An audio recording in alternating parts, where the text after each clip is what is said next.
Good afternoon, Ivan কর্মকার চ্যানেলটিতে আপনাদের সকলকে স্বাগত। ব্লগটা 18ই মে, কিন্তু ভয়েস ওভারটা দিতে অনেকটা লেট হয়েছে। আর ইভান যেহেতু আজ প্রথমবারের জন্য তার বাড়ি যাচ্ছে, তাই মনে হলো যে ব্লগটা শেয়ার করি। ইচ্ছে ছিল সকাল থেকে ব্লগটা শেয়ার করার, কিন্তু সময়ের অভাবে সেটা আর হয়ে ওঠেনি। ব্যাগপত্র গোছকাজ করতে করতে অনেকখানি সময় পার হয়ে গিয়েছিলো। আর এই যে আমাদের সমস্ত ব্যাগপত্র গোছকাজ কমপ্লিট। ইভানের জিনিসপত্র, আমার জিনিসপত্র সমস্ত কিছু নিয়ে নিয়েছি। ব্লগটা শেয়ার করতে বেশ কিছুদিন লেটই হলো, কেননা বাড়ি ফিরে আমাদের দুজনের শরীর অবস্থায় খুব খারাপ হয়ে গিয়েছিল। সেই কারণে আর এই হচ্ছে ইভানের সাম্রাজ্য, আর এই যে ইভান তার সাম্রাজ্যে এখন ঘুমোচ্ছে। ঘুমন্ত অবস্থায় ক্লিপস নিতে নেই, কিন্তু আমার মনে হলো ওর সাম্রাজ্যেও কীভাবে থাকে বা কীভাবে এতদিনও কাটিয়েছে সেইটুকু একটু দেখায়, সে কারণেই এই ক্লিপসটা নিয়েছি। বাড়ি থেকে বেরোনোর আগে মা বাবার সাথে একটু ছবি তুলে নিলাম। আর এই হচ্ছে ইভানের দিদুন আর বন্ধু। আমার বাবা ইভানকে জন্মের পর থেকে বন্ধু বলেই ডাকে। ইভান বাড়ি চলে যাচ্ছে বলে মায়ের মনটা খুব খারাপ, আর আমার মনটাও খুব খারাপ ছিল, কিন্তু মা বাবার কাছে সেটা আমি প্রকাশ করিনি, কারণ আমাকে যদি মন খারাপ করতে দেখে ওরা আরও বেশি ভেঙে পড়বে, ওদের আরও বেশি খারাপ লাগবে। মেয়ের জন্য যতটা না কষ্ট, নাতির জন্য তার থেকে আরও বেশি কষ্ট তাদের। বাচ্চা নিয়ে প্রথমবার বাপের বাড়ি থেকে শ্বশুরবাড়ি যাওয়ার সময় যে কষ্টটা, সেটা নিজের বিয়ের বিদায়ের থেকেও বেশি বলে আমার মনে হয়। আশা করছি এটা প্রতিটা মাই রিলেট করতে পারবেন, কারণ সত্যি এই সময়টা যে কী কষ্ট বলে বোঝানো যাবে না।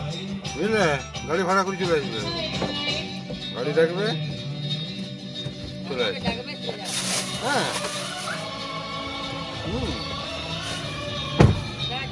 টাটা।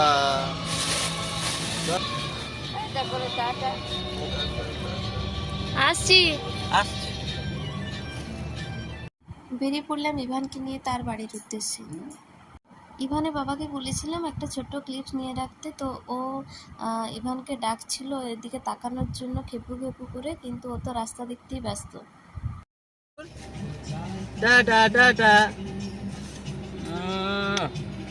আর এই হচ্ছে ইভানের খেজুর মামা, অর্থাৎ ইভানকেও খেজুর বলে ডাকে, সেজন্য ইভানকে আমরা বলেছি ওকে খেজুর মামা বলে ডাকতে। হাইওয়ে ধরে এরপর আমরা চললাম বাড়ির উদ্দেশ্যে।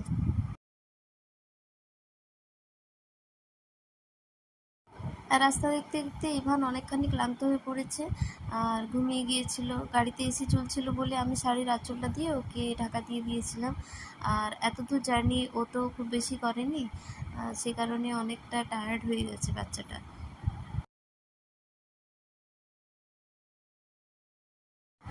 পৌঁছে গেলাম বাড়িতে। ইভান চলে এলো তার নিজের বাড়িতে। এতদিন ধরে ইভান ছিল তার বন্ধুর বাড়ি, অর্থাৎ আমার বাপের বাড়িতে, আর আজকে ইভান এসেছে তার নিজের বাবার বাড়িতে। আর এই যে পুচকেটাকে দেখছেন, ও হচ্ছে আমাদের পাশের বাড়ি, ও ভাইকে দেখতে এসেছে। আমি বুঝতে পারিনি, তা আমি সেখানে ওর দিকে তাকিয়ে জাস্ট চলে এলাম। ও যে আমার জন্য অপেক্ষা করছিল সেটা আমি বুঝতে পারিনি।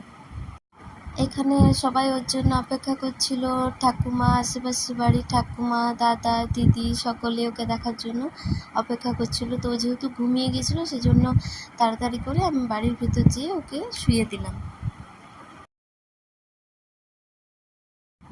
এই যে আজ থেকে শুরু হলো ইভানের দ্বিতীয় সাম্রাজ্যে বসবাস, ইভান তার নিজের ডিভানে।